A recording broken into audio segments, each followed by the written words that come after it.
नमस्कार। आज हम भारत के एक बहुत ही जरूरी संवैधानिक पद को समझने वाले हैं, उपराष्ट्रपति।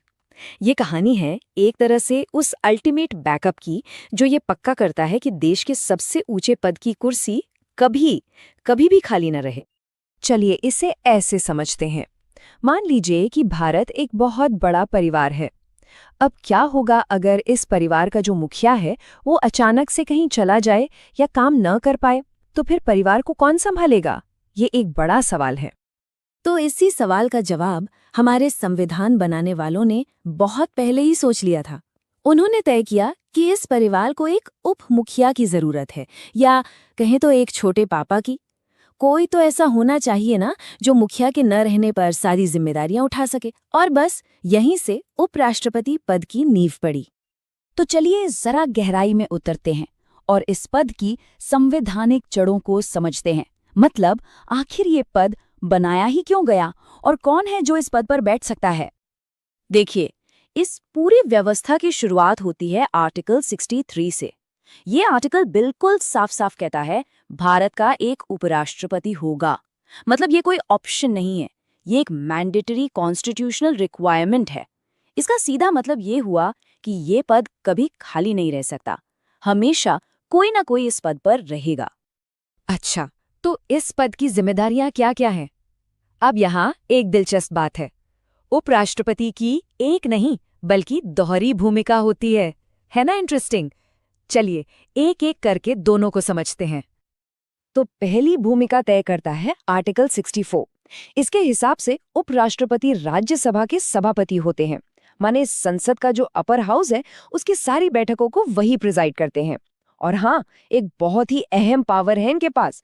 अगर किसी बिल पर वोटिंग टाई हो जाए, मतलब बराबर बराबर वोट पड़े, तो इनका वोट, जिसे कास्टिंग वोट कहते हैं, वो ही फैसला करता है। और अब आती है इनकी दूसरी और शायद सबसे क्रिटिकल भूमिका। इसका जिक्र है आर्टिकल 65 में। अगर किसी भी वजह से, जैसे मृत्यु, इस्तीफा या बीमारी, राष्ट्रपति का पद खाली हो जाता है, तो उपराष्ट्रपति फौरन एक्टिंग प्रेसिडेंट यानी कार्यवाहक राष्ट्रपति के तौर पर काम संभाल लेते हैं। और सुनिए, ये सिर्फ कोई थ्योरी नहीं है, ऐसा असल में हो चुका है। 1969 में जब उस वक्त के राष्ट्रपति डॉक्टर जाकिर हुसैन का निधन हो गया, तब उपराष्ट्रपति वीवी गिरी ने ही कार्यवाहक राष्ट्रपति बनकर देश को संभाला था।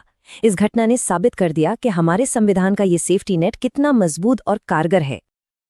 अच्छा, अब सवाल ये उठता है कि इतने इम्पोर्टेंट पद के लिए चुनाव होता कैसे है?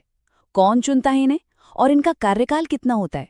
चलिए इस पूरी प्रक्रिया को भी समझ लेते हैं।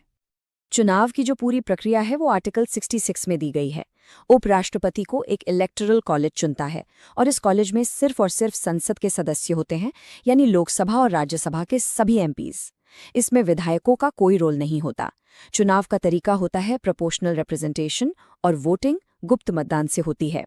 वैसे एक फैक्ट ये भी है कि भारत का पहला उपराष्ट्रपति चुनाव 1952 में हुआ था, और पहले उपराष्ट्रपति बने थे डॉक्टर सर्वपल्ली राधाकृष्णन।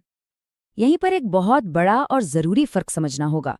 जब राष्ट्रपति का चुनाव होता है तो उसमें सांसद और विधायक दोनों वोट डालते हैं, लेकिन जब उपराष्ट्रपति का चुनाव होता है तो उसमें वोट डालने का हक सिर्फ और सिर्फ सांसदों को होता है। ये एक की डिफरेंस है।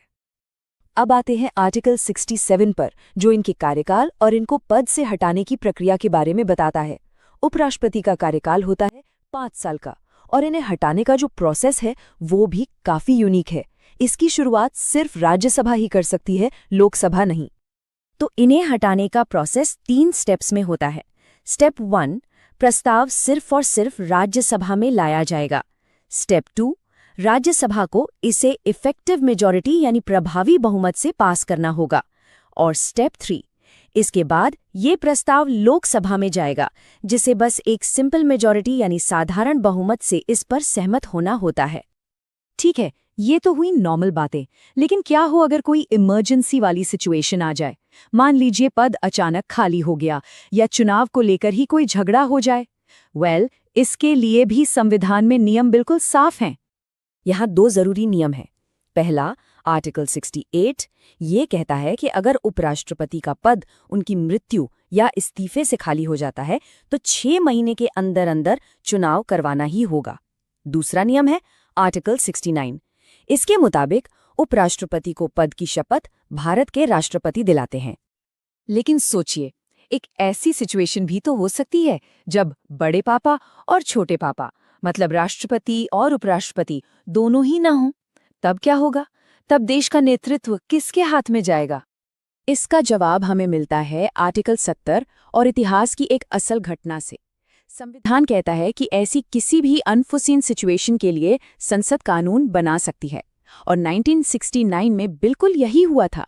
जब एक्टिंग प्रेसिडेंट वीवी गिरी ने भी इस्तीफा दे दिया, तब संसद के बनाए कानून के हिसाब से भारत के चीफ जस्टिस एम हिदायतुल्लाह ने राष्ट्रपति का पद संभाला था। तो सिस्टम में हर चीज का इंतजाम है। और मान लीजिए चुनाव की प्रक्रिया पर ही कोई विवाद खड़ा हो जाए तो इसके लिए है आर्टिकल 71। ये बिल्कुल साफ कर देता है कि उपराष्ट्रपति चुनाव से जुड़ा कोई भी मामला या विवाद सुलझाने का आखिरी अधिकार सिर्फ और सिर्फ सुप्रीम कोर्ट ऑफ इंडिया के पास है, और उनका फैसला ही फाइनल माना जाएगा। तो चलिए, अब तक जो भी हमने समझा है उसे फटाफट एक बार रिकैप कर लेते हैं। जो भी मुख्य बातें हैं उन पर एक नजर डाल लेते हैं। तो संक्षेप में, उपराष्ट्रपति की प्राइमरी भूमिका है राज्यसभा के सभापति की। इनका चुनाव कौन करता है? सिर्फ संसद के सदस्य। कार्यकाल कितना? पूरे 5 साल। इनको हटाने की शुरुआत कौन कर सकता है? सिर्फ राज्यसभा, जिस पर लोकसभा की सहमति चाहिए। शपथ कौन दिलाता है? भारत के राष्ट्रपति। और चुनावी झगड़े कौन सुलझाता है? सिर्फ सुप्रीम कोर्ट। सिंपल। तो आखिर में हम इस पूरी बात को ऐसे समझ सकते हैं कि जिस तरह परिवार में कोई संकट आने पर एक छोटे पापा आगे आकर सब कुछ संभाल लेते हैं, ठीक उसी तरह भारत के उपराष्ट्रपति ये पक्का करते हैं कि देश के नेतृत्व की बागडोर कभी भी किसी भी हाल में खाली ना रहे। और